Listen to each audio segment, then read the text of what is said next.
Soyez bénis, soyez bénis. Question du jour. Pourquoi les trois mousquetaires sont quatre? C'est une question que je pose aux éditeurs.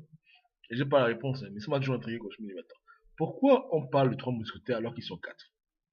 Athos, Porthos, Aramis et D'Artagnan. Et dans le livre d'Alexandre Dumas, ils sont quatre mousquetaires, mais on parle toujours des trois mousquetaires. Ouais. Je parle de ça pourquoi? Je parle de ça parce que dans ce livre, il y a une phrase très connue qui dit que un pour tous, tous pour un. Et en Christ, je pense que c'est quelque chose qu'on doit vraiment toujours se rappeler. La marche en Christ, c'est une marche individuelle, c'est vrai, mais aussi collective. Amen. Euh, Christ lui-même avait beaucoup d'apôtres, beaucoup de gens qui le suivaient, et de tous les temps, tous ceux qui sont dans le Seigneur ont toujours été ensemble.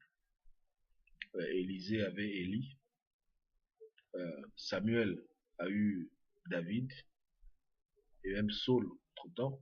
Donc les chrétiens ne sont jamais seuls. Amen. Même si souvent dans nos combats personnels, dans nos marches avec le Seigneur, on a tendance à penser qu'on est seul, mais on n'est pas seul. Jésus est avec nous. Les anges de Dieu sont avec nous. Et nos frères et nos sœurs en Christ sont avec nous. Amen. Parce qu'on prie les uns pour les autres, on se soutient. Donc nous ne sommes pas seuls. Même le prophète Élie, il fut un temps où il pensait vraiment qu'il était seul.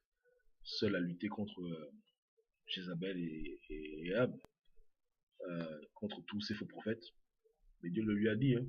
Il a dit, Élie, calme-toi là, c'est bon, tu n'es pas le seul. Il y a encore 7000 personnes qui ne vont jamais adorer Baal. Et il était surpris, il dit, mais ils sont où? Dieu les cachait. Amen. Faut pas que les gens pensent que c'est parce qu'on fait des vidéos qu'on est les plus chrétiens, hein. Il y a des gens là qui voient les vidéos, qui sont des gens très très pieux, très très saints.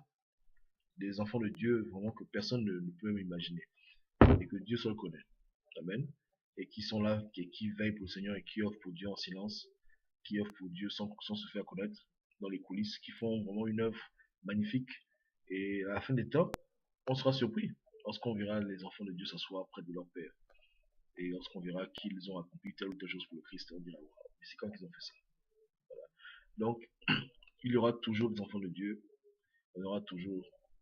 Et le plus important pour eux, c'est de rester soudés, rester unis en Christ et d'œuvrer pour son royaume. Amen. D'œuvrer pour que les gens viennent à lui et que Christ puisse prendre charge de leur vie. Donc, un pour tous, tous pour un en Jésus-Christ de Nazareth. Amen. Le vrai, le seul, l'unique. De nos jours, il y a beaucoup de faux Jésus qui s'érigent.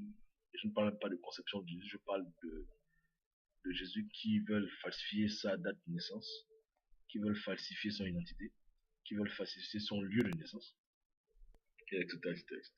Donc, mais nous, on parle de Christ de Nazareth, Amen, le sauveur de l'humanité, Dieu dans la chair, celui dont on parle. Et même encore, pour ceux qui ne sont pas d'accord, c'est pas le problème. Fils de Dieu, c'est comme vous voulez.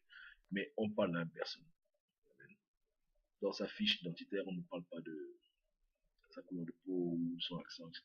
On parle strictement de sa localité, de son appartenance au peuple hébreu, de son lieu de naissance, et surtout de son sacrifice ultime sur la croix. Amen. Soyez bénis ou sur le bois. Que Dieu vous garde. Amen. Et pour tous, tous pour eux.